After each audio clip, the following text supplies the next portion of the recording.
नमस्कार. आपल्या स्वतःच्या क्षमतांचा थांग लागणं हे सोपं नाही आहे.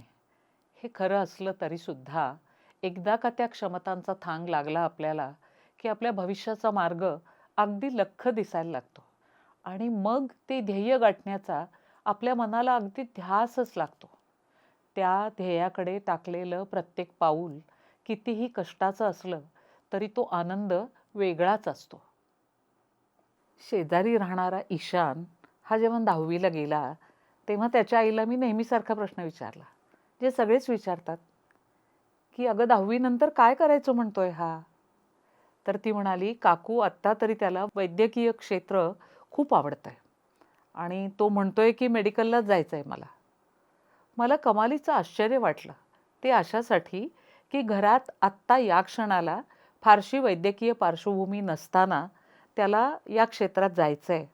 त्यांनी त्या क्षेत्रात असलेली सगळी आव्हानं लक्षात घेतली, माहिती करून घेतली, अनेकांशी बोलला तो आणि आता त्याच्या मनाचा निर्णय अधिकच पक्का झाला. 10वी ची परीक्षा झाली. त्याच्या अपेक्षेप्रमाणे चांगले गुणही त्याला मिळाले. आता तो रोज सकाळी क्लासला जाताना दिसतो आणि केव्हाही पाहावं त्याच्या चेहऱ्यावर अतिशय आत्मविश्वास आणि आनंद दिसतो. क्लास, अभ्यास, परीक्षा या सगळ्या चक्रामध्ये तो कधीही कंटाळलेला दिसत नाही. आता ही 2 वर्ष तर त्याला असंच रुटीन करावं लागणार. मात्र त्याला भारी उत्साह असतो. एकदा हे आत्मभान आलं, की माणसाचं ध्येय गाठणं हा एक आनंदाचा प्रवासच होऊन जातो आणि त्याला माहिती आहे, की आत्ताचे हे त्याचे जे प्रयत्न आहेत आणि आत्ताचं त्याचं हे जे रुटीन आहे, ही सुरुवात आहे. हा असाच काळ जवळ-जवळ 10 वर्ष असा इतका मोठा आहे. पण तो आनंदात आहे.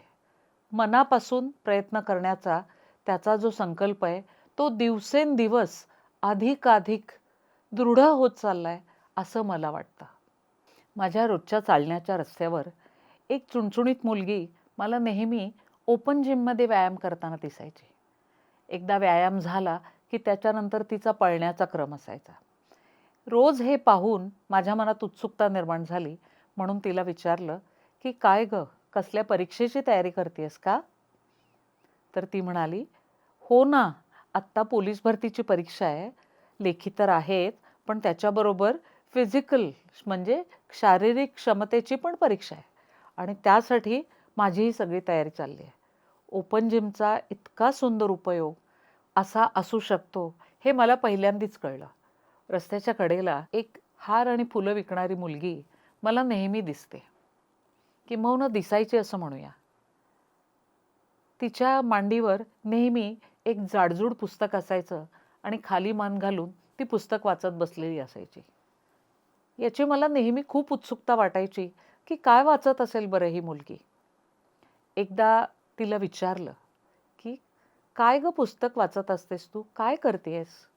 तर ती म्हणली, की "काकू, मी CS ची तयारी करतेय." तसं फुलं आणि हार विकणं हा तिचा पारंपरिक व्यवसाय. म्हणजे घरचे सगळेच जण हा व्यवसाय करतात. ती 6वीत असल्यापासून हा व्यवसाय करतेय आणि रस्त्याच्या कडेला बसून हे तिचं काम चालूच आहे. एकदा तिच्याकडे एक दादा आला आणि त्यांनी तिला सांगितलं, की "तुझं एकूण मार्क बघता आणि तुझा आत्मविश्वास बघता, तू CS का करत नाहीस?" तिलाही विश्वास वाटला आणि तिने तयारीला सुरुवात केली. माझ्याशी बोलताना आलेल्या ग्राहकांना फुलाचे पुडे बांधून देणं, हार गुंफून देणं आणि त्यांची जी काही मागणी असेल ती एका बाजूला पूर्ण करणं, हे चाललंच होतं. तिच्या बुद्धीचं आणि मनाचं काम हे एकमेकांना समांतर बिनबोभाट चाललं होतं. एकदा हे आत्मभान आलं, की माणसाचं ध्येय गाठणं हा एक आनंदाचा प्रवासच होऊन जातो, नाही का? हे असे आत्मविश्वासाने भारलेले चेहरे तुम्हीही आजूबाजूला पाहिलेच असतील ना?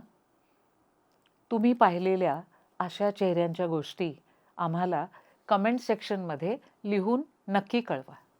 धन्यवाद.